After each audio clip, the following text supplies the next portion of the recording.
2nd of July, 1942.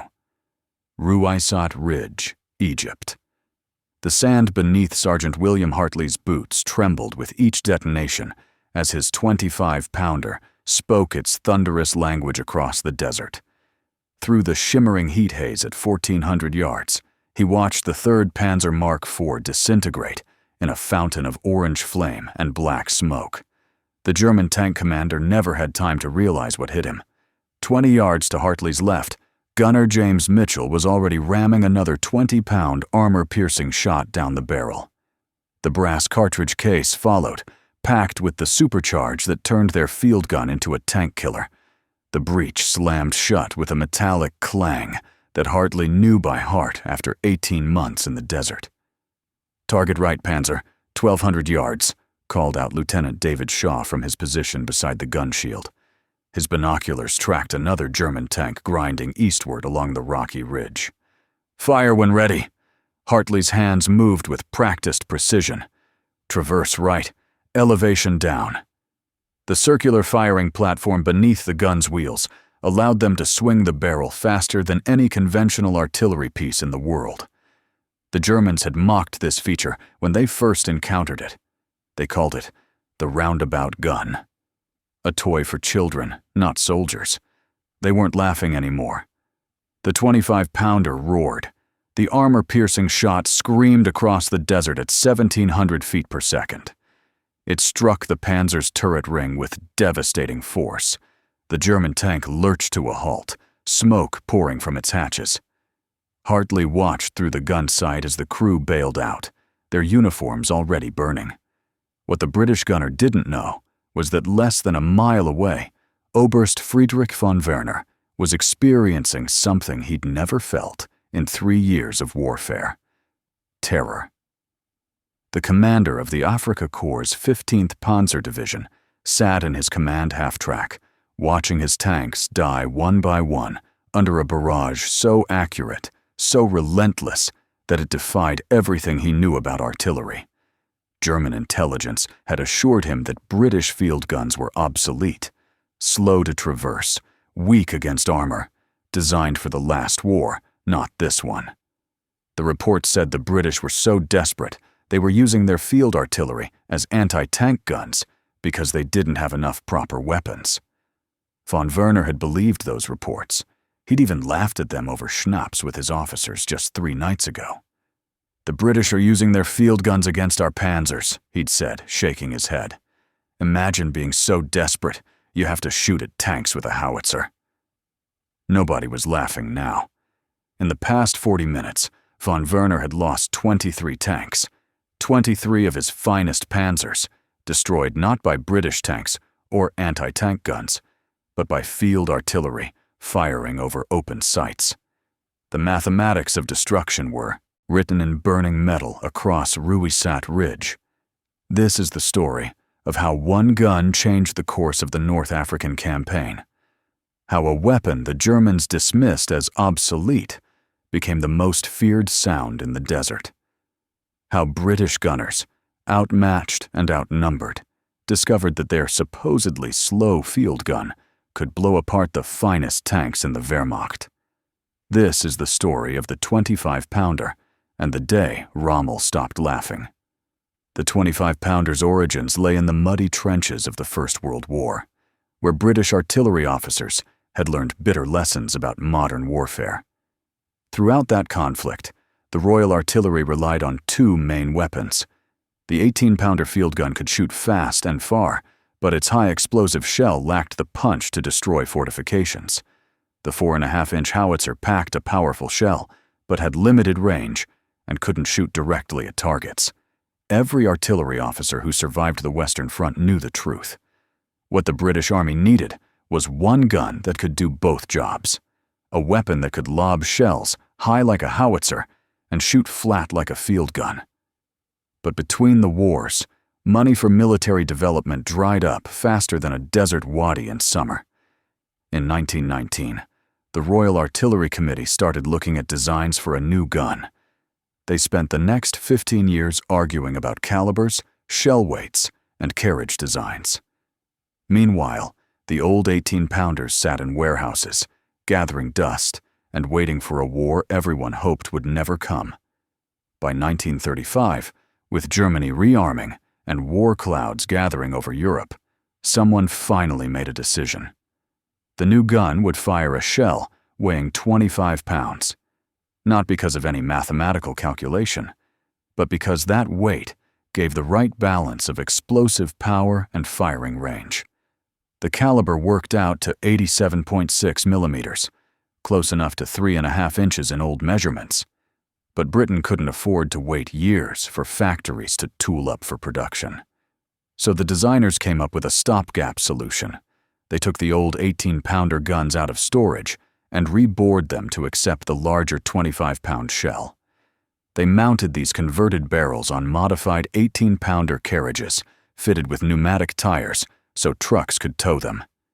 These hybrid guns, officially called the Ordnance Quick-Firing 25-pounder, Mark I on carriage 18-pounder, rolled into service in 1937.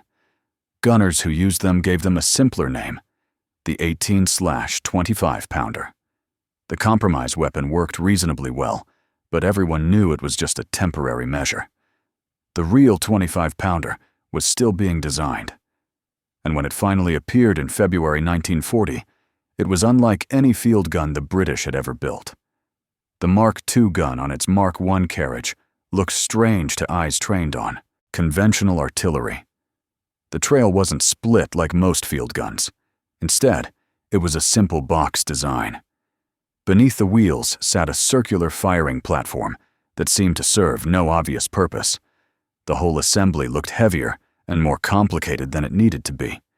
But British artillery officers who understood the design saw genius in those complications. The circular platform, which German intelligence would later dismiss as unnecessary weight, was actually revolutionary. When deployed, the gun dropped onto this turntable, allowing it to traverse through 360 degrees. A conventional field gun could only swing a few degrees left or right. The 25-pounder could engage targets in any direction without moving the carriage. The gun's designers had also done something unusual with the ammunition. Instead of fixed rounds where the shell and propellant came preloaded together, the 25-pounder used separate loading. The gunner loaded the shell first, then rammed it home. Then came the brass cartridge case containing the propellant charge. This arrangement seemed slower than fixed ammunition, but it gave the gun incredible flexibility. The cartridge case contained 3 cloth bags of cordite, colored red, white, and blue. Remove the white and blue bags, and you had Charge 1, good for targets at 3,500 meters. Use red and white, you had Charge 2 for 7,000 meters. All 3 bags together made Charge 3, reaching 10,000 meters. In 1942, they added a 4th option. The Supercharge came in its own special cartridge case and pushed the range to 13,400 yards, nearly 7.5 miles. That was farther than most German field guns could shoot, and they were supposed to be the finest in the world. The maximum rate of fire was officially listed as 6 to 8 rounds per minute. That was respectable for a field gun. But in combat, with a trained crew and targets that needed killing, British gunners proved they could fire much faster. In one recorded instance at Ruysat Ridge, a crew from the 11th Field Regiment fired 17 rounds in 1 minute. That's one shell screaming downrange every 3.5 seconds. But the feature that would prove most important in North Africa was something the designers had included almost as an afterthought. The 25-pounder could fire armor-piercing shot. The standard load for each gun was 142 rounds. Of those, only 12 were armor-piercing. The rest split between high-explosive and smoke shells. This ratio made sense because the 25-pounder was designed as field artillery, not an anti-tank gun. It was supposed to support infantry by destroying enemy positions, not duel with panzers. The armor-piercing round itself was simple, a solid 20-pound steel shot with a ballistic cap to help it penetrate armor. No explosive filler, no fancy mechanisms, just hardened steel, moving at 1,700 feet per second. The shot was fired with the maximum charge to achieve the highest possible velocity and the flattest trajectory. When war broke out in September 1939, the British Army possessed just over 1,000 25-pounders, split between the original converted 18-pounders and the new Mark II guns. By May 1940, when Germany invaded France and the Low Countries, that number had barely increased. Production was ramping up, but slowly. The disaster at Dunkirk in June 1940 cost the British Army 700 425-pounders, lost on the beaches of France, along with most of the Army's other equipment. What remained had to defend Britain against invasion, while simultaneously trying to fight in North Africa and the Middle East. In the Western Desert, British and Commonwealth gunners made do with whatever they had. Many artillery regiments still used the old 18-pounder guns from the Great War. Some had the converted 18/25-pounders. A lucky few received the new Mark II guns fresh from British factories. What they all discovered quickly was that the desert was unkind to artillery. Sand got into everything. The heat was murderous. Dust storms could bury an entire gun position in minutes, and the distances were vast beyond European comprehension. A battle could rage across 50 miles of empty desert with no natural obstacles to slow the advance. The Germans arrived in North Africa in February 1941 with completely different expectations. The Africa Corps, under Erwin Rommel, brought the finest equipment Germany could provide. Their Mark III and Mark IV panzers had proven themselves in Poland, France, and the early campaigns in Russia. The infamous 88mm anti-aircraft gun, pressed into anti-tank service, could destroy any British tank at ranges over 2,000 yards. German artillery doctrine emphasized mobility and firepower. Their 10.5-centimeter howitzers could be set up quickly, fire devastating barrages, and move before counter-battery fire arrived. Their crews were trained to fire and move, never staying in one place long enough to be targeted. When German intelligence officers compiled reports on British artillery, they were not impressed. The 25-pounder was described as adequate for its intended role, but nothing special. It fired a relatively light shell compared to German guns of similar caliber. Its range was respectable, but not exceptional. The complicated firing platform seemed like unnecessary weight that would slow deployment in mobile warfare. Most importantly, German analysts noted that the British were sometimes forced to use their 25-pounders in an anti-tank role. This, the Germans believed, was a sign of British desperation and weakness. Proper armies had dedicated anti-tank guns. Using field artillery against tanks was like using a sledgehammer to crack walnuts. Possible, perhaps, but hardly efficient. Rommel himself rarely commented on enemy artillery in his letters and reports from this early period. He was far more concerned with British tanks, which he respected, and British tactics, which he found overly cautious. Artillery was something you dealt with. It wasn't worth special attention. This dismissive attitude lasted through the first year of desert fighting. The Germans advanced, the British retreated. The Germans retreated, the British advanced.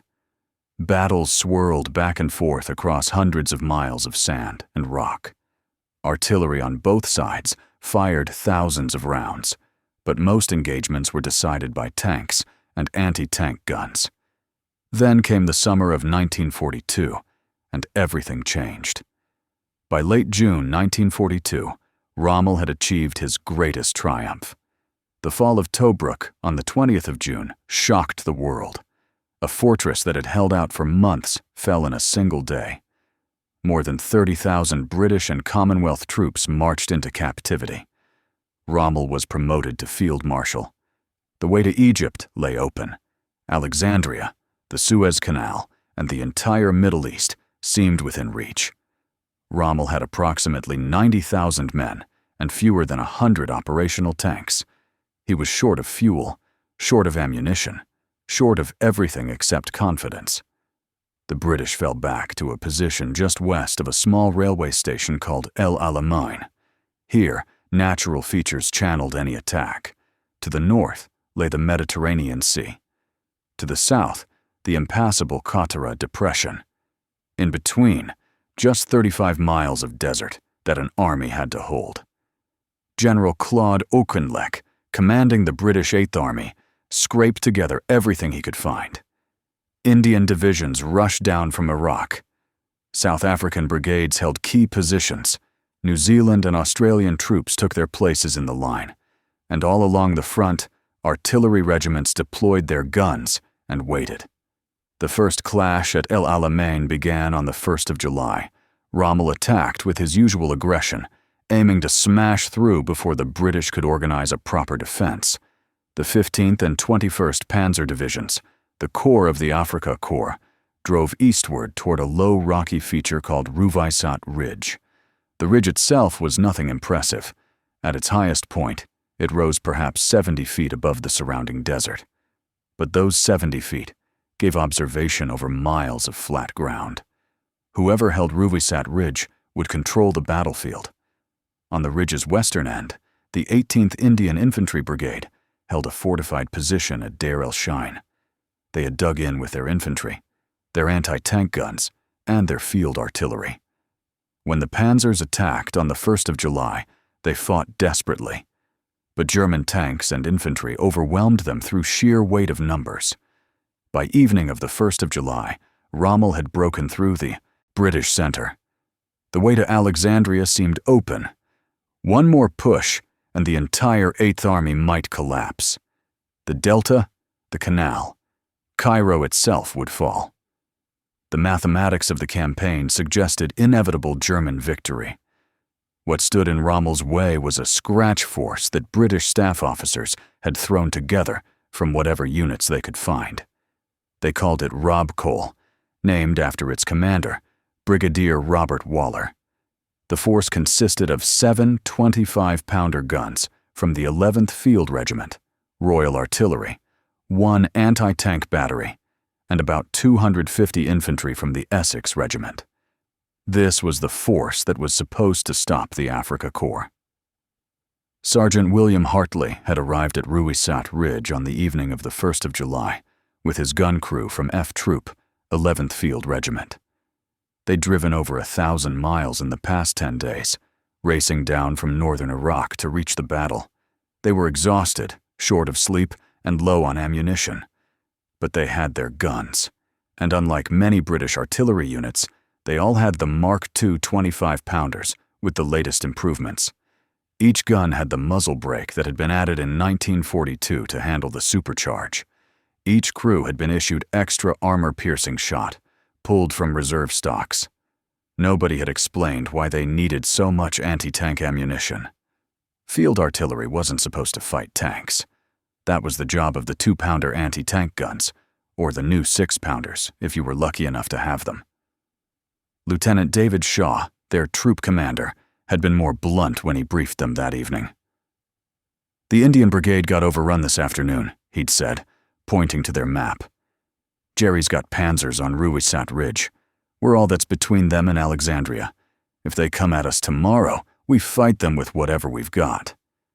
Gunner James Mitchell, who'd been loading shells for Hartley since France, raised his hand. "Sir, are we really going to fight tanks with these?" He patted the 25-pounder's barrel affectionately. Shaw's expression was grim. "We don't have a choice. The 2-pounders can't hurt a Mark IV from much beyond 400 yards. Our gun can penetrate them at 1,200 yards if we use the armor-piercing shot and fire over open sights." Mitchell looked dubious. "If we fire over open sights at Jerry tanks, won't they shoot back?" "Oh yes," Shaw said. "They'll most definitely shoot back. That's why we're digging the guns in as deep as we can tonight. And praying." They dug all night by the light of a half-moon. The rocky ground fought them every inch. But by dawn on the 2nd of July, each gun sat in a shallow pit with sandbags piled around the trail for extra protection. The gun shield, a curved piece of armor plate designed to stop shell fragments, offered minimal protection against tank fire, but it was better than nothing. At first light, they could see the German positions about 3 miles to the west. Through binoculars, Hartley counted at least 40 panzers. Behind them, dust clouds marked infantry and support vehicles. It looked like the entire Africa Corps was preparing to roll over their position. "Here's the drill," Shaw told his crews as the sun climbed higher. "We've got exactly 32 rounds of armor-piercing shot per gun. That's all there is. Make every shot count. Aim for the hull, not the turret. Hull shots have a better chance of penetration, and if Jerry gets close, switch to high explosive with time fuse. Set it for air burst, and it'll shred anyone on foot." The German attack began at 10 in the morning. Hartley watched through his gun sight as the panzers formed up in a line and began their approach. They came slowly at first, buttoned up tight, their commanders invisible inside the turrets. "Range 1,800 yards, Shaw called. "Too far. Hold your fire." The panzers kept coming. 1,600 yards, 1,400 yards. Hartley could make out the markings now. Black crosses on sand-yellow paint. Some of the tanks had names painted on their turrets in Gothic script. Range 1,200 yards. Load armor piercing. Supercharge.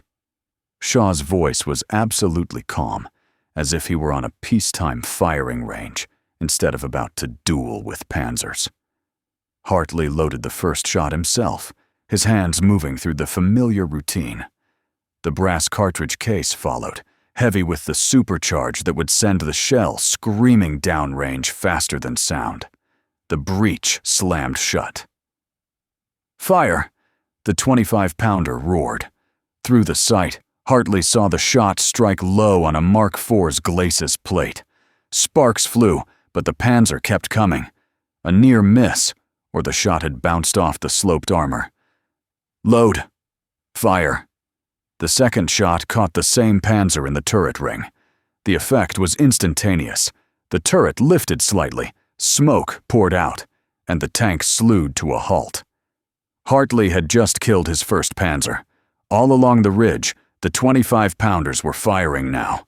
The sound was unlike anything in conventional artillery. Instead of the steady rhythm of a barrage, this was rapid fire at specific targets. Boom. Boom. Boom.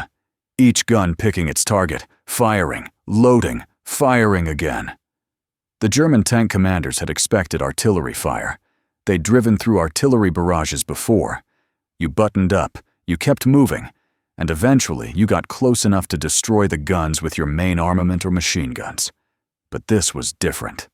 These weren't shells falling from the sky, landing randomly across the battlefield. These were direct shots, aimed fire, hitting with devastating accuracy. And they were coming from field guns that weren't supposed to be able to hurt a panzer. Oberst von Werner, watching from his half-track, counted 7 tanks knocked out in the first 5 minutes. 7. The British fire was so accurate that they were hitting at ranges his own tanks couldn't effectively return fire. His panzers had good guns, but they were designed for tank versus tank combat at closer ranges, not for dueling with dug-in artillery. "All units, advance at speed," he ordered over the radio. "Close the range, overrun the British guns." But advancing at speed in the desert wasn't like advancing on a road. The panzers had to navigate rough ground, rocks, small wadis. They threw up enormous dust clouds that made aiming difficult. And all the while, the 25-pounders kept firing. Hartley's gun alone accounted for 5 confirmed kills by 11 in the morning. His crew worked like a machine. Mitchell loading, Shaw calling out ranges and targets, Hartley laying the gun. The barrel grew hot enough to shimmer in the desert air. The muzzle brake, that device the Germans had mocked as unnecessary complication, channeled the blast sideways and kept the gun steady for the next shot. At one point, a panzer got within 800 yards, close enough that Hartley could see the commander's head as he popped up to look for targets. The man was young, probably younger than Hartley's own 23 years. Fire. The shot went through the Panzer's front armor like it was tin. The tank stopped, burned, and died. Hartley didn't think about the young commander. He was already traversing to the next target. By noon, the German attack had stalled. Von Werner counted his losses and felt sick. 23 Panzers destroyed or disabled. Nearly a quarter of his effective strength, gone in 2 hours. And the British guns were still firing. He tried a flanking move, sending a group of Panzers to work around the British right flank. The 25-pounders simply traversed on their circular platforms and engaged the new targets. 2 more Panzers died before von Werner called that attack off. At 1400 hours, he tried one more push, this time with infantry supporting the tanks, trying to suppress the British guns with machine gun fire. Shaw's troops switched to high explosive, with time fuses set to burst 20 feet above the ground. The air-bursting shells tore the German infantry to shreds before they got within rifle range. By 1700 hours, Rommel's first attack on El Alamein had failed. The Afrika Korps pulled back to lick its wounds. For the first time since January, the Germans had been stopped not by superior numbers or better tanks, but by a handful of field guns used in a role they weren't designed for. The German prisoners captured at Ruysat Ridge told an interesting story. British intelligence officers who questioned them found the Germans shocked, almost disbelieving. Several mentioned the British guns, but couldn't understand what had happened. They were field guns, yes, one Panzer commander asked his interrogator. Not anti-tank guns, because they fired like anti-tank guns. Fast, accurate, from long range. Our intelligence said the British field guns were slow to traverse, inaccurate, against moving targets. The interrogator, a captain who'd studied in Germany before the war, chose his words carefully. Our 25-pounder is quite versatile. Did you find it effective? The German prisoner laughed, but there was no humor in it. Effective? Your gun destroyed 23 of our tanks in 2 hours. I watched crews die who didn't even know what was shooting at them. Whatever intelligence told us about that weapon was wrong, catastrophically wrong. That prisoner's assessment spread through the Afrika Korps faster than any official intelligence report could have traveled. The gunners at Ruysat Ridge had killed the myth of British artillery weakness. Now came the hard part, turning that single victory into a new reality. The 25-pounder's anti-tank capabilities weren't actually a secret. British Army documentation had always listed armor-piercing shot as part of the standard ammunition supply. The gun's direct-fire telescope, mounted on the left side of the trail, was specifically designed for engaging visible targets like tanks. But doctrine and practice are different things. Most artillery officers had been trained to fight indirectly, lobbing shells at targets they couldn't see, guided by forward observers. Direct fire against tanks was considered a last resort, something you did when you had no other choice. The problem was that in the North African desert, British forces often had no other choice. The 2-pounder anti-tank guns that equipped most British units in 1941 and early 42 were simply inadequate against German armor. They could penetrate a Mark III at 400 yards if they hit it square on. Beyond that range, the shots bounced off. The German tanks, meanwhile, could engage effectively at 800 yards or more. They could sit beyond 2-pounder range and methodically destroy British positions with their main guns and the feared 88mm anti-aircraft guns used as tank destroyers. So British gunners learned through necessity. If your 2-pounders couldn't hurt the Panzers, you tried with what you had. And what the infantry divisions had in abundance was 25-pounders. 3 full regiments of them per division. 72 guns that could, if the crew was brave enough and skilled enough, kill tanks. The armor-piercing shot could penetrate a Mark IV's frontal armor at 1,200 yards. At 800 yards, it could punch through the side armor of any German tank in North Africa. The statistics looked good on paper. The reality was more complicated. To shoot at tanks, you had to see them. That meant firing over open sights, which meant the tanks could see you. The thin gun shield offered minimal protection. The circular firing platform, so useful for rapid traverse, also meant the entire gun crew was exposed. One well-placed tank round could destroy the gun and kill everyone around it. Loading and firing had to be done with mechanical precision under fire. The shell weighed 20 pounds. The brass cartridge case, when packed with the supercharge, weighed nearly as much. Drop either one, fumble the loading, and you were dead. The Panzer you were shooting at would not give you a second chance. The muzzle brake, added in 1942 specifically to handle the stress of firing armor-piercing shot with supercharge, became the gun's trademark feature. It looked like a cylinder with holes drilled in it, fitted to the end of the barrel. When the gun fired, some of the propellant gases vented sideways through these holes, reducing the recoil force. Without the muzzle brake, firing supercharge at low elevation, the flat trajectory needed for direct fire, would have damaged the carriage. The gun would have jumped, throwing off the aim. The platform would have buckled. With the muzzle brake, the gun stayed stable enough to fire those 17 rounds per minute that Hartley's crew achieved at Ruvisat Ridge. But the most important factor wasn't the gun itself. It was the men who served it. A 25-pounder crew consisted of 6 men in combat. The gun commander, usually a sergeant, controlled the whole team. The layer aimed the gun and triggered the firing mechanism. The loader handled the shells. The breechman managed the cartridge cases. 2 ammunition numbers kept the ready supply coming from the limber. Training a crew to fire effectively at indirect targets took months. Training them to engage tanks over open sights took nerves of steel and steady hands. You couldn't flinch when a Panzer 75mm gun swung toward you. You couldn't panic when machine gun rounds clanged off your gun shield. You had to trust your mates, trust your training, and keep shooting until either the tank died or you did. The gunners who fought at Ruvisat Ridge discovered something else about their weapon. It was tougher than anyone had expected. German tank fire scored hits on several guns during the battle. One gun took a direct hit from a 75mm high-explosive shell that should have destroyed it. Instead, the shell detonated against the trail, shredding the paintwork and denting the metal, but leaving the gun operational. The crew, blown clear by the blast, remanned their gun and kept firing.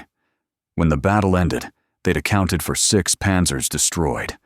Their gun, battered but functional, stayed in service for another 2 years. This durability came from solid British engineering. The gun's designers had overbuilt everything. The trail was heavier than it needed to be for normal artillery work, but that extra weight helped it survive battle damage. The breech mechanism was robust enough to handle thousands of firings without maintenance. The recoil system worked reliably, even after taking punishment that would have knocked out a more delicate weapon. German intelligence officers who examined captured 25-pounders wrote detailed reports. The gun was well made, they admitted. Perhaps over-engineered for its intended purpose, but that over-engineering made it remarkably reliable. The circular firing platform, which they'd previously dismissed, proved to be genuinely useful in the anti-tank role. Most importantly, the Germans had to revise their estimates of the weapon's effectiveness. A 25-pounder in anti-tank mode, served by a trained crew with adequate armor-piercing ammunition, was at least as dangerous as a dedicated anti-tank gun at ranges beyond 800 yards. The combination of good optics, stable firing platform, and rapid rate of fire made it a formidable tank killer. This reassessment reached Rommel's headquarters in mid-July 1942. The Field Marshal's response was characteristically blunt. "If the British are using their field guns this effectively," he wrote to his wife, "then our intelligence about British weapons capabilities has been fundamentally flawed." The fighting around El Alamein continued through July. Both sides attacked and counterattacked. Positions changed hands, casualties mounted, and all along the front, 25-pounders proved their worth time and again. On the 10th of July, at Tel El Isa, a combined force of Australian infantry and British artillery stopped a German counterattack. The 25-pounders fired over 8,000 rounds in support of the infantry. When German tanks tried to break through, the guns switched to armor-piercing shot and destroyed 11 panzers before the attack collapsed. On the 21st of July, New Zealand troops attacked Ruysat Ridge again, trying to dislodge the Germans who'd retaken it. The supporting artillery fired 13,000 rounds in 12 hours. The concentration of fire was so intense that German prisoners reported being unable to hear for days afterward. The British gunners developed new tactics as they learned what their weapons could do. They discovered that firing high-explosive shells on a time fuse to burst just above advancing infantry was devastatingly effective. They learned to engage tanks with direct fire at long range, then switch to indirect bombardment as the tanks closed in, forcing the crews to button up and lose visibility.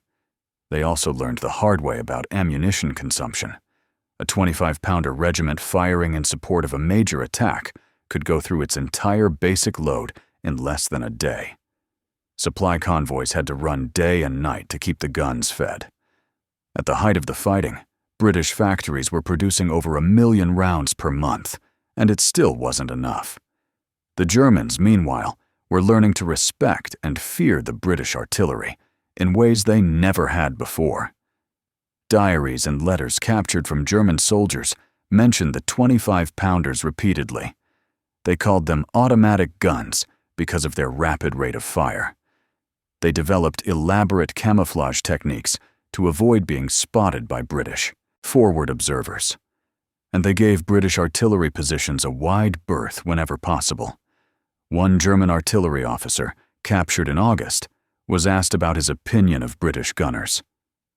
"Your artillery coordination is excellent," he said. "We could handle your tanks, we could handle your infantry, but your artillery was everywhere, always firing, always accurate. And those field guns of yours, the 25-pounders, they're as good as anything we have." Coming from a German artilleryman, that was high praise indeed.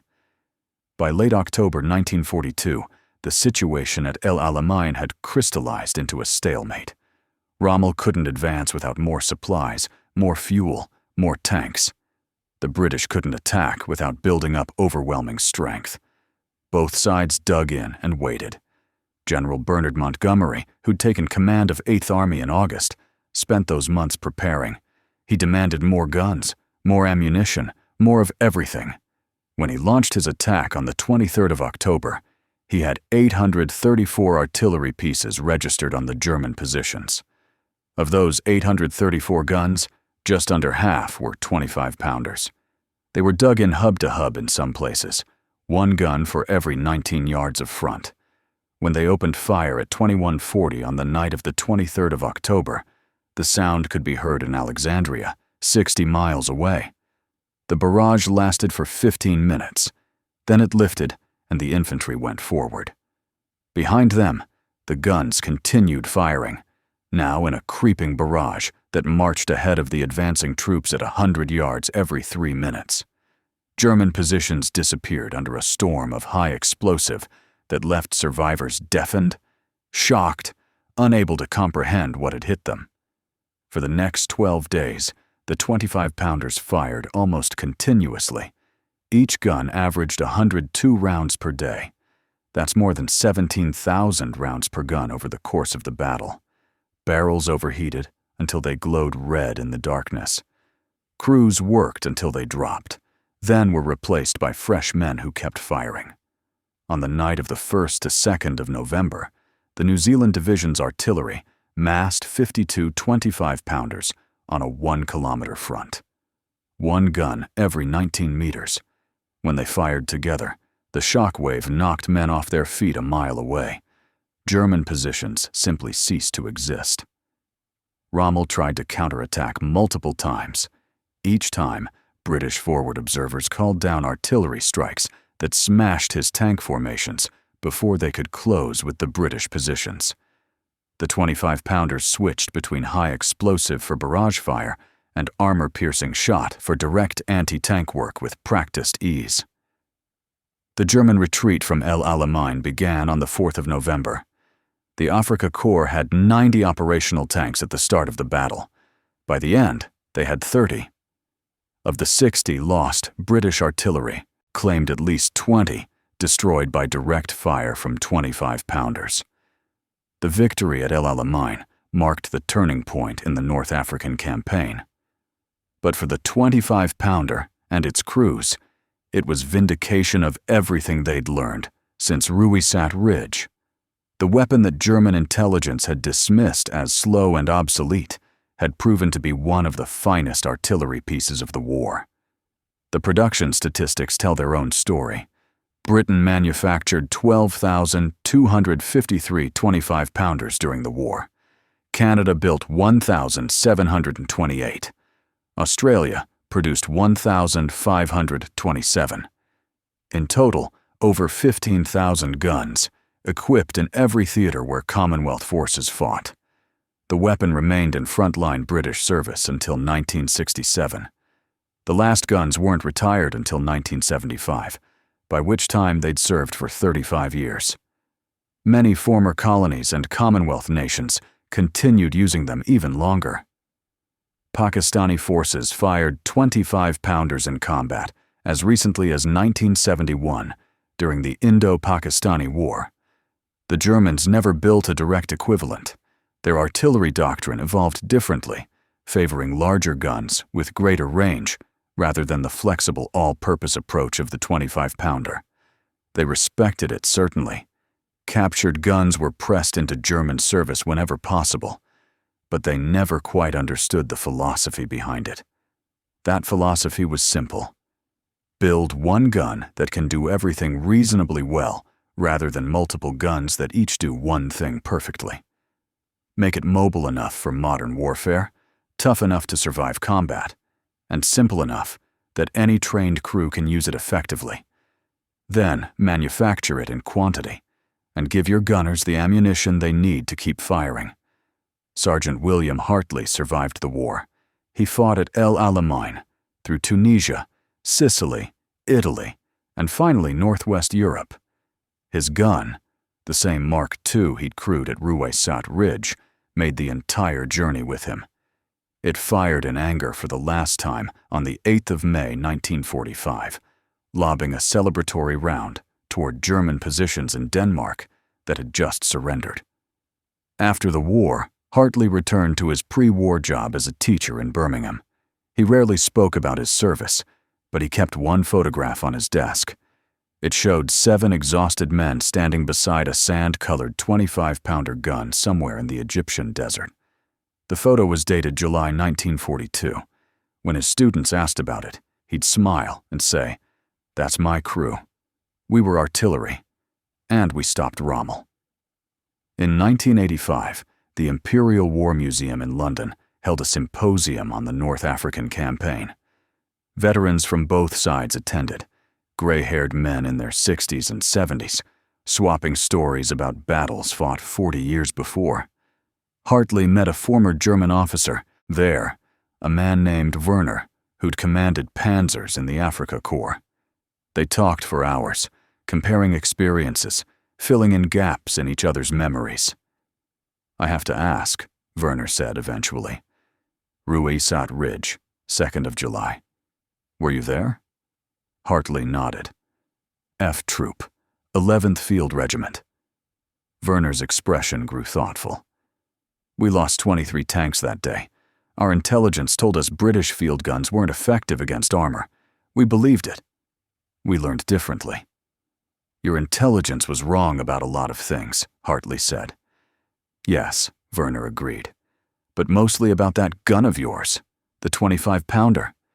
We thought it was slow, obsolete, a weapon from the last war.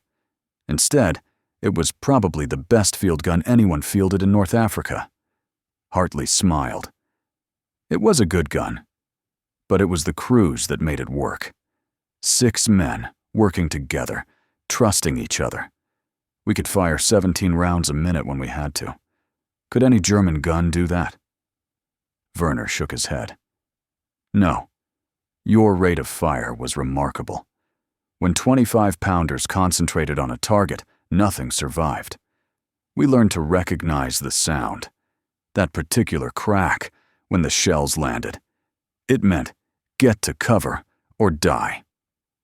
They talked late into the night. Two old soldiers from opposite sides of a war that had ended 4 decades earlier. And through their conversation ran a thread of professional respect. The Germans had learned, painfully and at great cost, what the British gunners had known since Ruwais Ridge. The 25-pounder wasn't slow. It wasn't obsolete. It was exactly what it needed to be. A weapon that could adapt to any situation, serve any role, and keep firing no matter what the enemy threw at it. Rommel had laughed when he first heard that the British were using field guns against his panzers. That laughter died on a rocky ridge in Egypt, under a sun that turned metal hot enough to burn, among the wrecks of 23 tanks that had learned too late what a 25-pounder could do. The British gunners who served those weapons never boasted. They simply did their jobs. They loaded shells that weighed 20 pounds each. They fired charges that kicked like mules. They aimed at targets that shot back with high-explosive shells and machine gun fire. And they kept firing until either victory arrived or the enemy did. In the end, the story of the 25-pounder is the story of those crews. Men like William Hartley and James Mitchell and David Shaw, multiplied by thousands across every battlefield where Commonwealth forces fought. They transformed a field gun into a tank killer, an anti-aircraft weapon, a bunker buster, and the most versatile artillery piece of the war. The Germans came to North Africa believing their own propaganda about British weakness. They left, those who survived, knowing the truth. British artillery wasn't weak. British gunners weren't incompetent. And the 25-pounder, that supposedly slow and obsolete field gun, was the sound of German defeat. Oberst von Werner lived until 2001. In his final interview, given to a German military history journal, he was asked about his most memorable moment in the war. His answer surprised the interviewer. "Ruwais Ridge," he said without hesitation. "The 2nd of July, 1942. The day I learned that courage and skill matter more than intelligence reports. The day British gunners showed us what their 25-pounders could do." The interviewer pressed for details. Werner's response became part of the historical record. "We had been told they were desperate, using field guns against our tanks because they had nothing else. We believed we would overrun them easily. Instead, they destroyed us. 23 panzers in 2 hours. Shot to pieces by guns that weren't supposed to be able to hurt us." He paused, remembering. "I watched crews die who never understood what killed them. I saw tanks burn from shots, fired at ranges we didn't think British guns could reach. And I learned a lesson that shaped the rest of my war. Never underestimate your enemy. Never assume their weapons are inferior. And never, ever laugh at British artillery." That lesson came too late for the Africa course. But for historians studying the North African campaign, it explains much about how the Desert War evolved. The British didn't win through superior tanks, or better tactics, or numerical advantage. Though all those factors played their part, they won through artillery, through concentrated, accurate, devastating fire from guns like the 25-pounder. Rommel himself acknowledged this in his post-war writings. "British artillery was always their greatest strength," he wrote. "I could outmaneuver their tanks. I could outfight their infantry. But I could never silence their guns." The 25-pounder gave those words their truth. From Ruwais Ridge to Tunis, from Sicily to the Gothic Line, from Normandy to the Rhine, the distinctive crack of its firing echoed across every battlefield. And wherever that sound was heard, the enemy learned what British gunners had known all along. This wasn't a slow gun. This wasn't an obsolete weapon. This was the 25-pounder. And if you heard it firing in your direction, you'd better find cover fast. Because whether firing high explosive in a barrage, armor-piercing shot against tanks, or smoke to cover advancing infantry, it did one thing superbly well. It won battles. The mathematics of victory were written in 25-pound shells. 17,000 rounds fired by each gun at El Alamein. 12,000 guns produced during the war. Millions of rounds manufactured and fired. And at the end of it all, the sound of freedom advancing, one high-explosive shell at a time. Rommel had laughed at Britain's supposedly slow field gun, but the laughter died at Ruwaysat Ridge, smothered under the thunder of 25-pounders firing for victory.